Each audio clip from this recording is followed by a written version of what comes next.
Newton's Laws. By Colonel Allen M. Morris. Galileo Galilei died in 1642. And shortly thereafter, Isaac Newton was born, so the two could have never met. But Newton was able to pick up where Galileo left off, because Galileo wrote his thoughts and ideas.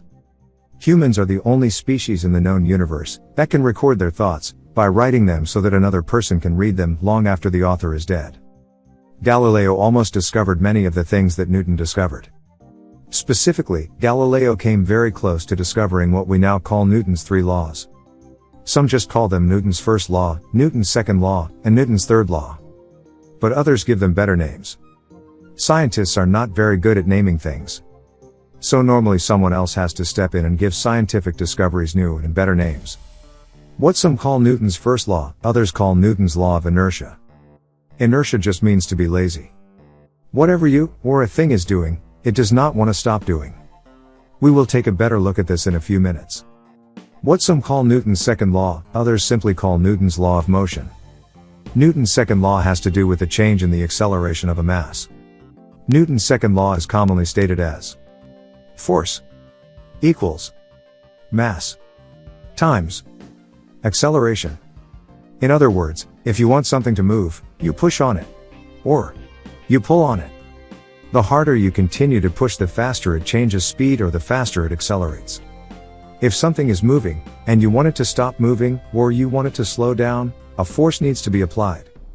A few examples of Newton's second law of motion are that acceleration, or gaining speed, happens when a force acts on a mass or object. Riding your bicycle is a good example of this law of motion. You and your bicycle together are the mass. Your leg muscles pushing on the pedals of your bicycle is the force. The harder you push, the faster you go faster. When something gains speed in a given direction, we call that acceleration, and when something loses speed in a given direction, we call that deceleration, or more commonly called slowing down.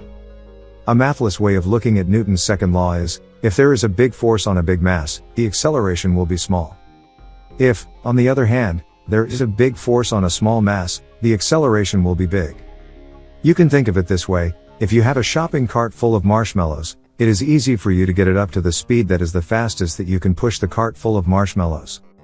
If, on the other hand, the same shopping cart is full of bottles of water, it will take more force on your part to accelerate the cart full of the bottles of water up to the speed that is the fastest that you can run. Newton's third law is often called Newton's law of action-reaction. Most simply put, Newton's third law says, I can't touch you without you touching me. Or you can't touch me without me touching you. If an object exerts a force on a different object, then the objects must exert a force of equal magnitude and opposite direction on each other. Let's do a thought experiment about this, which you can actually try yourself, but some of the thought experiment is not recommended. That is, have someone whom you know hold of a sheet of paper in midair, about as high as your shoulder. Now try to hit the piece of paper with 10 pounds of force. You can't do it. I encourage you to try.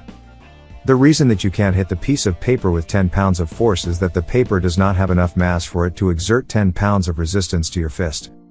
Now here comes the part that you should think about, but not actually do. Tape the piece of paper to a brick wall. Now hit the piece of paper as hard as you can. You will exert more than 10 pounds of force on the paper, but you will not care, because your hand will be broken, and you will be in pain. So, do not do this. I repeat, do not do this. Just think about it. This is why, in science we say that the scientific method is observation, reason, and experiment. The reason part is where you think about what could go wrong, so that you don't get hurt, or you do not hurt anyone else. You also want to reason things out so that you do not damage any property. Okay, let's get back to Newton's first law, or the law of inertia. A body at rest wants to stay at rest until another force acts on it.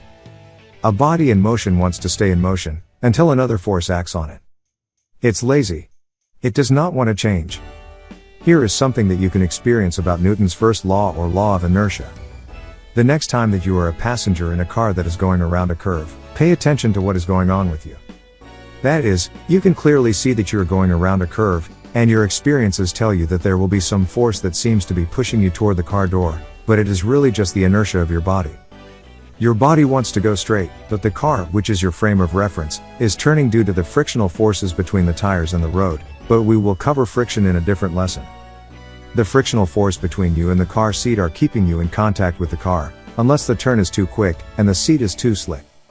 Some people call that force centrifugal force, but it is really just Newton's first law or Newton's law of inertia. It turns out that there is no such thing as centrifugal force. There is no center fleeing force. Centrifugal force is not science but pseudoscience. Another example would be the Foucault pendulum. It just keeps swinging back and forth until other forces stop it. Normally they are frictional forces of the rope bending and unbending and the air moving over the bob and the rope. But with the pendulum, you can see it starting out higher from the floor, falling toward the floor, but pulled into a swing or arc by the rope. By the time the bob or mass gets closest to the floor, it is moving rather quickly. The rope keeps the bob or mass moving in an arc, and as it gets farther from the floor, it goes slower and slower until it stops. A force acted on the bob or mass and caused it to stop. It starts to swing back the other way. The reason that the bob did not stop when it was closest to the floor, or at the bottom of its swing, is inertia. The bob or mass was moving and it did not want to stop. It continued to move by swinging upward until gravity acted on it. In other words, when the bob is moving fastest as the bottom of the swing, it wants to keep moving because of inertia, and it does. Perhaps you know about the biblical story about David and Goliath. David was a shepherd, who would put a rock in a sling, twirl it really fast, let go at the right time, and hit his target, even at a great distance. David made good use of inertia, long before Galileo, or Newton made a scientific study of inertia. Goliath was a giant, and David was a small man. David had a few things going for him, that were not going well for Goliath. David had inertia on his side, and Goliath didn't. Goliath was a giant because he was suffering from a disease, that we call megalomania. Megalomania caused Goliath to just keep on growing, and it also made him very fragile. One golf ball-sized rock to the head was all that it took to bring him down. Kinetic energy was involved too, but we will cover kinetic energy in another lesson. The rock in the sling was just Newton's first law or law of inertia. The rock hitting Goliath in the head was a skill level that David had, and momentum was involved too, but we will cover momentum in another lesson. Let's do another experiment. Imagine that you are in a swing, but you are too high from the ground to push against the ground. But, you are smart, you know more physics than you realize. You know how to get yourself going. You know how to start swinging. You use a combination of inertia and the center of gravity. But the center of gravity will be covered in another lesson. Now let us take a look at Newton's second law, or law of motion, or Newton's law of acceleration. We will do another thought experiment, so that no one gets hurt. Let's say that I roll a kickball at you, and you run toward it, and you kick it. There is a good chance that the law of inertia will send the ball right back to me, and rather quickly too. Now let's say that I roll the same sized ball to you, but it is a bowling ball. A 16-pound bowling ball. I can safely bet that the ball will not be speeding back my way, and that you will be on the ground, with a broken foot. The bowling ball is a much larger mass than the same sized kickball. Let's do another thought experiment. Imagine that you are in a long, flat, smooth hallway.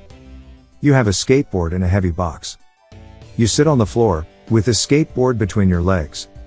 You can easily push on the skateboard. Keep in mind that the skateboard will also be pushing back on you. Push as hard as you can, and see how far the skateboard goes down the hallway. Now repeat the process, but this time put the heavy box on the skateboard. You might even need to tie it to the skateboard. Now push it as hard as you can and see how far it goes. Keep in mind that the heavy box and skateboard will also be pushing back on you. What can you expect? Was it easier, or harder, to push the skateboard with or without the heavy box on it? Which one do you expect to go farther? Why did each one stop, assuming that it did not hit the wall? Now let's take a look at Newton's third law, or Newton's action-reaction law. Let's do another thought experiment. Two people are sitting on skateboards on a flat, smooth hallway. There is a rope between the two. Both are holding tightly to the rope. One person starts to pull on the rope. What happens to both people? Now let's look at a similar situation, but this time the two people are very close to each other. They are facing each other. They are both holding up their hands as if they are doing to play patty cake. But now, both push as hard as they can against the other. Predict what will happen.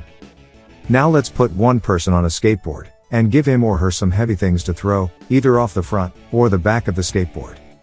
Predict what will happen. By the way, this is how our rockets work. We throw stuff out the back end of the rocket really fast and the rocket goes in the other direction. Tug of war hint. It's not how hard you can pull on the rope.